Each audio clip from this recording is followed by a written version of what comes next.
Welcome to a Foxy Tech Tips tutorial on converting a video to a GIF on iPhone. If you find this video helpful, please consider subscribing to my channel and liking the video. You do this in the Shortcuts app, so open up the app on your phone. Tap Gallery in the bottom right corner.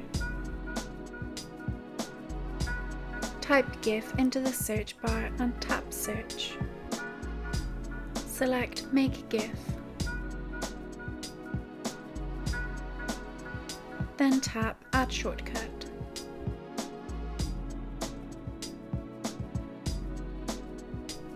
Tap Shortcuts from the bottom left of the page. Tap on the Make a GIF tile to use the shortcut.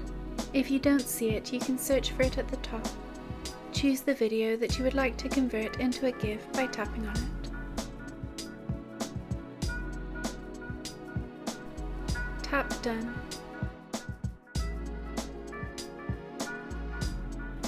Your GIF will be saved to the Photos app.